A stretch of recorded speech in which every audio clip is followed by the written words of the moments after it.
Friends, इसके पहले मैंने आप लोग को दो टॉपिक क्लियर किया है।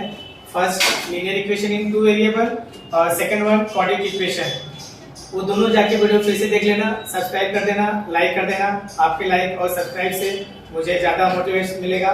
Thank you so much. अभी हमने थर्ड टॉपिक लेके आया है अर्थमेटिक प्रोग्रेशन। अर्थमेटिक का शॉर्ट फॉर्म क्या हुआ? अर्थमेटिक प्रोग्रेशन का एपी। पहला पॉइंट मैंने यहाँ पे क्या डिक्लेयर किया है? अर्थमेटिक प्रोग्रेशन और नॉट, मतलब अगर कोई सीक्वेंस दिया रहेगा वो अर्थमेटिक प्रोग्रेशन है या नहीं है, ऐसा करके एक क्वेश्चन पूछता है। तो अभी मैंने यहाँ पे एक सीक्वेंस दिया, आप लोगों के सामने प्रेजेंट किया 2 4 6 8। ये मैंने एक सीक्वेंस आप लोग के सामने प्रेजेंट किया और क्वेश्चन क्या पूछेगा? That is a arithmetic progression और नॉट। मुझे कंफर्म करना है कि ये अर्थमेटिक प्रोग्रेशन है या नहीं है। तो कैसे इसको देखने का? सॉल्यूशन, लेट T1, ये T1 हो गया, T2 हो गया, T3 हो गया, T4 हो गया। लेकिन जो T1 होता है इसको हम लोग A बोलते हैं। A means first term, T1 means first term और फर्स्ट टर्म को हम लोग किससे शो करते हैं? A से। तो T1 का वैल्यू है 2, T2 का वैल्यू है 4, T3 6 एंड T4 8। ये मैंने प्रेजेंट किया। अब मुझे कंफर्म करना है कि अर्थमेटिक प्रोग्रेशन है या नहीं। इसके बाद यहाँ पे confirm D means common difference. अब कॉमन डिफरेंस मुझे निकालना है, तो माइनस कैसे करने का? T2 minus T1, 4 minus 2, final answer 2। Next D T3 minus T2, T3 minus T2, 6 minus 4, answer 2। Next T4 minus T3, 8 minus 6 is equal to 2। यहाँ पे देखो तीनों का आंसर जो आया देखो सेम है 2। अगर सबका सेम आ जा रहा है तो फाइनल आंसर क्या लिखने का? It is a arithmetic progression. अगर ये अर्थमेटिक प्रोग्रेशन है तो इसके साथ में ये भी क्वेश्चन ऐड कर दे रहा हूं, first term and common difference. तो इसके साथ में अगर कभी कभी क्वेश्चन ऐसा पूछता है, अपना आंसर यहाँ पे स्टॉप हो जाएगा। कभी कभी क्या पूछता है? फर्स्ट टर्म फाइंड आउट करो या कॉमन डिफरेंस क्या होगा, ये भी क्वेश्चन पूछ सकता है। तो नेक्स्ट स्टेप में अगर ये भी पूछ ले तो ये भी लिख देने का फर्स्ट टर्म। फर्स्ट टर्म हम लोग इसको किससे प्रेजेंट करते हैं? ए से। और ए का वैल्यू मैंने क्या बताया यहाँ पे? 2। यहाँ पे इसका आंसर आएगा 2। And common difference, common difference को हम लोग किससे प्रेजेंट करते हैं? डी से। और डी का वैल्यू सबको देखकर सेम आया तो इसका वैल्यू आ जाएगा 2। इस तरह से हम लोग अर्थमेटिक प्रोग्रेशन है या नहीं ये भी दिखा सकते हैं, common difference and first term ये भी। Third one, next 2 terms 3 terms, इस तरह से भी क्वेश्चन पूछ सकता है। नेक्स्ट 2 टर्म्स फाइंड आउट करो, उसके लिए 2 marks. Next 3 terms find out करो, इसके लिए भी 3 मार्क्स। ऐसा कर सकते पूछ सकता है। अभी मैंने यहाँ पे सीक्वेंस दे दिया 3 6 9 12 ऐसा करके दिया। और अपने को पूछ सकता है कि नेक्स्ट 2 टर्म्स क्या होगा, इसके आगे 2 टर्म्स क्या आएगा। तो हम लोग को करने का तरीका क्या रहेगा? सेम रहेगा। यहाँ पे लिखा solution, let first one T1 और T1 को किससे प्रेजेंट करते हैं? A से। A का वैल्यू कितना है? 3, T2 6, T3 9, T4 12। ये आ गया।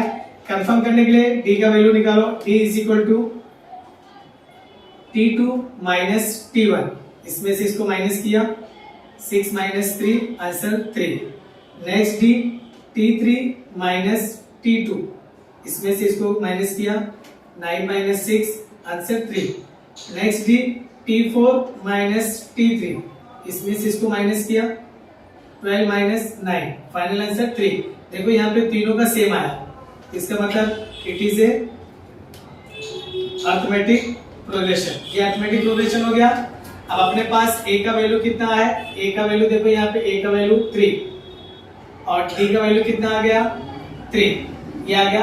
अभी अपने से नेक्स्ट 2 टर्म्स बोला है, तो नेक्स्ट 2 टर्म्स, नेक्स्ट 2 टर्म्स क्या होगा? तो अपना देखो यहाँ पे क्या है? T4 आया, इसका मतलब मुझे क्या निकालना? Next terms T5। T5 is equal to T4 plus D, ये फॉर्मूला बनेगा अपना नेक्स्ट 2 टर्म्स के लिए। T4 के बाद क्या आता है? T5। T5 का फॉर्मूला T4 प्लस D। तो T4 क्या है? देखो T4 क्या है? 12 प्लस D कितना है? 3। तो आंसर कितना आ गया? 15। और next terms T6 is equal to T5 plus D। अब T5 का वैल्यू कितना आया, 15 आया, और D कितना आया, 3, कितना आ गया आंसर, 18। ये नेक्स्ट टू टर्म्स है। तो फाइनल आंसर में क्या लिखिएगा, ऊपर लिखो, नहीं दिख रहा। नेक्स्ट टू टर्म्स आर, पहला क्या आ गया 15 एंड सेकंड क्या आ गया 18। ये नेक्स्ट टू टर्म्स है।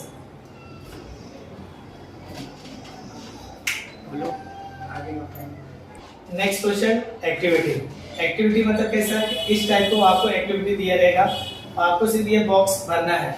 इस एक्टिविटी को कैसे भरना है, ये कभी कभी 1 मार्क्स में भी आ जाता है, कभी कभी 2 मार्क्स। 1 मार्क्स में तो आने का कोई चांसेस नहीं है। जो भी एक्टिविटी है वो आपको 2 मार्क्स या 3 मार्क्स में चला जाएगा। तो आपको इस टेबल को कैसे पूरा भरना है बॉक्स को, वो देखते हैं हम लोग।